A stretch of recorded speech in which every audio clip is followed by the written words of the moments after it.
lima. Iya, sampai malam ini dari 5 terlanggar tambah satu lagi yang sudah diputuskan, yaitu AKBP B, ya, PTDH dia.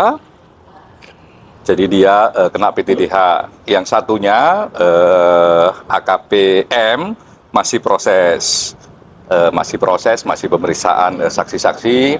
Kurang lebih jumlahnya masih banyak, 16 orang. Ini masih cukup lama. Nah, itu yang pertama. Jadi memang konstruksi peristiwanya diurai sedemikian rupa, siapa ngasih duit ke siapa dan sebagainya, makanya ada putusan PTDH. Jadi dalam konteks kasus ini secara keseluruhan ya, yang dari 54 ini yang sudah PTDH 2, duanya demosi 8 tahun. Nah, yang penting memang sekali lagi kerja-kerja pemeriksaan ya, sampai juga bisa menghadirkan orang yang membawa duit dan ngasih duit, itu menurut kami yaitu satu prestasi. Karena memang tidak mudah untuk membawa orang di pemeriksaan bukan anggota. Ya, ada juga yang nggak mau datang tapi ngasih keterangan tertulis. Nah, itu menurut kami penting dan prestasi.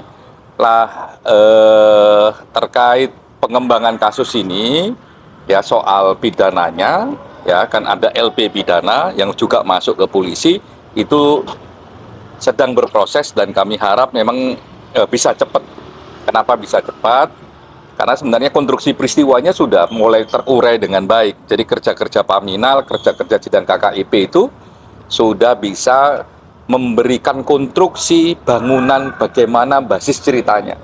Jadi kalau ada proses pidana, ya tinggal nambahi maksimal 40% itu sudah bisa jalan. Sehingga ya kita berharap pidananya yang sudah ada LP-nya bisa segera jalan. Itu. Ya, ini menarik. Ini menarik. AKBPG dan AKBPB itu kan merupakan mantan Kasat Reskrim. Ya. Mana AKBPG hanya didemosi 6 tahun kalau tidak salah. 8 tahun kalau tidak ya. salah. Kemudian AKBPB justru kena PTDH. Apa yang membuat AKBPB terkena sanksi berat? Apakah aktif yang paling berasa adalah ya memang ini soal penerimaan duit ya. Penerimaan duit itu tidak sekedar soal jumlah, ya, tapi ini mengganggu proses ataukah tidak, itu yang paling penting.